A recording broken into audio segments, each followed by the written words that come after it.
About midway through a once-in-a-century pandemic, California Assembly member Buffy Wicks brought her newborn to work.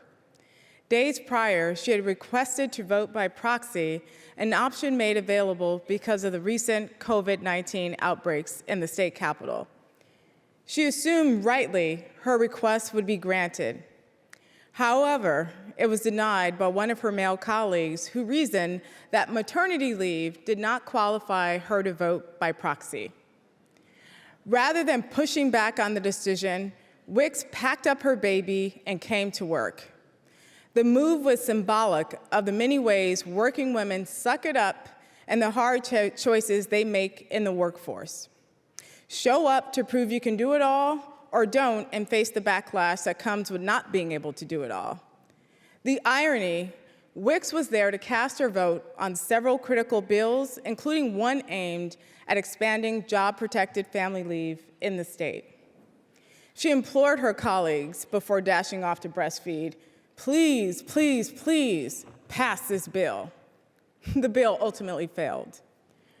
For every Buffy Wicks, there are countless women who cannot bring their newborns to work. Women who have left their careers they love, gone part-time, or literally and figuratively gone insane trying to do it all. I was one of those women. At the start of the pandemic, though, we were in a very different place. In January 2020, we were celebrating an important milestone. For the first time in more than a decade, women made up 50% of the US workforce. The booming economy at the time we were celebrating was made possible in part by women. However, by March of that same year, the economy had shed more than 40 million jobs, and women bore more than 70% of those losses. In fact, 4 times as many women lost their jobs to men, triggering a recession, an economic downturn defined by sharp job and income losses in sectors dominated by women. Women, myself included, were also saddled with double or triple duty, our caretaking responsibilities exploding, while we also work full-time to provide for our families. For working women, especially those employed in the service and other essential sectors, where you have to show up to a physical location in order to get paid, they faced an impossible choice: provide for their families or take care of them. As a result, women exited the workforce or were forced to slow track their careers in significant numbers. Between August and September 2020, when schools were slated to reopen, more than 865,000 women fell out of the workforce, due in large part to their caretaking responsibilities.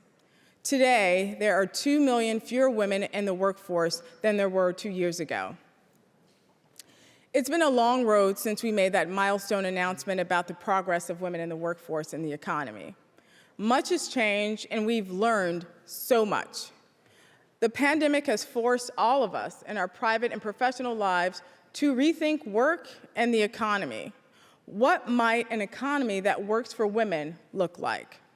For me, an economy for women looks like investing in paid, sick, and family leave, making invisible labor work women do at home and in society visible, universal childcare, equal pay for equal work, workplaces free of harassment and discrimination, and most importantly, an economy that works for women includes real choices, not constrained ones, meaning the lesser of two problematic or seemingly incompatible options, like working or taking care of your family. The US spends about 3% of its GDP on family care policies, only above Turkey and Ireland.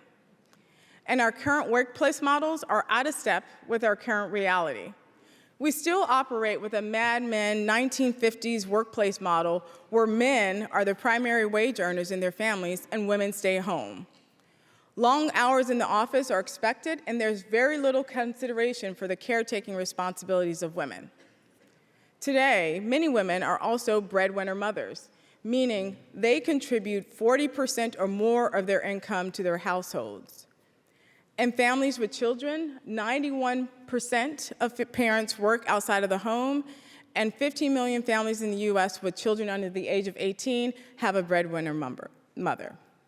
Long gone are the days where women's income accounted for a minor share of household income and workforce participation was optional. As a result of our very male-centered workplace model, women workers lose out. They lose out in terms of their career advancement and earnings. They're also the first to off-ramp from work to take care of children or to care for an aging parent. When we are not able to work or stay late or around the clock, we are often penalized.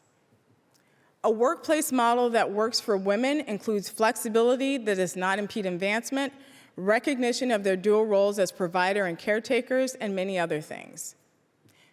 When we surveyed women coming out of the pandemic, they said a living wage, health insurance were extremely important to them, followed by retirement benefits and job security. Paid sick leave, paid vacation, and family leave were also top considerations. However, we also found in that same survey there was a gap between the benefits women say they desire, such as paid leave and fair compensation, and what employers currently provide. We have the ability to close this gap. For many women, the pandemic also brought to life the many conversations we were having in private about work-life balance and childcare to the public. For the first time, women in the C-suite and women working in grocery stores understood being unable to do it all was less about your will and capacity to find more time in a day or to be better organized, but we were working in a system that was failing us, and it wasn't our fault. Today, we have a once-in-a-generation opportunity to get it right and to level the playing field.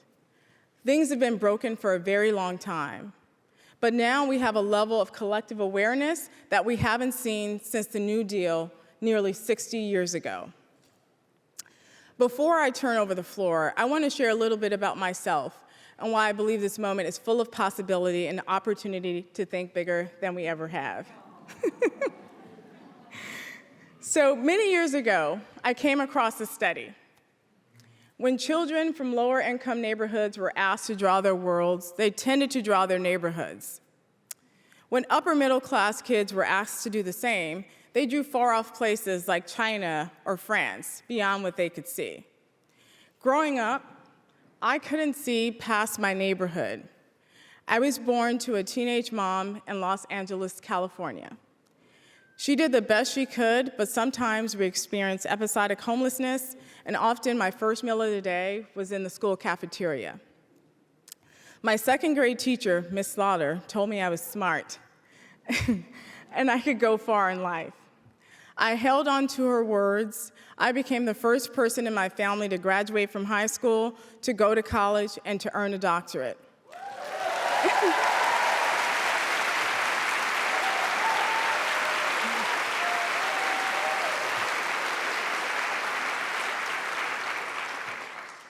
My first time out of my community in any real way was when I left for Howard University with $200 in my pocket.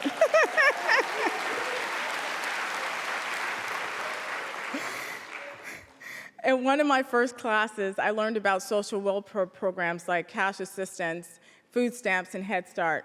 These were all programs my family used. Before that moment, I didn't know that I was poor. A wave of embarrassment washed over me, and I sank into my seat. But then I straightened up, and I leaned into the conversation. For the first time, I had language for my experiences. I began to understand how disparities lead to different outcomes depending on where you start out in life. Since then, I've dedicated my life to creating a fairer, more just world and economy that works for everyone, especially for families like mine. For more than a century, we've tried to solve some of our toughest social problems with little success. Sure, we've made some progress, but not much. The gender pay gap has only closed about 20 cents in the last 50 years, and it's easier to win the lottery than it is to escape poverty. It's time to admit that what we've tried hasn't worked. We need to think bigger and believe in the possibility of a better tomorrow, one we can't yet see. This is what I do as the leader of the Institute for Women's Policy Research, an organization committed to accelerating women's power and influence in society. Our tagline is, a just future begins with bold ideas. What would happen if we just said what we need? We know we need universal health care to end poverty, to end violence against women. We don't just need to raise the minimum wage, we need a living wage so that families can thrive. Let's start with the big ideas, not the small ones. This spring, we hosted a summit on moonshots for gender equality. We told everyone, come with your boldest idea for change, the one you've been holding close to your heart but have been afraid to speak. I stand here before all of you with that same challenge as we go into the day. Ask yourself, am I doing all I can in my neighborhood, community, or in my workplace to contribute to a better world? Now ask yourself, how can you be bolder and create that change on a larger scale? This is what we need in this moment. The reward of a better tomorrow will be worth it. Thank you.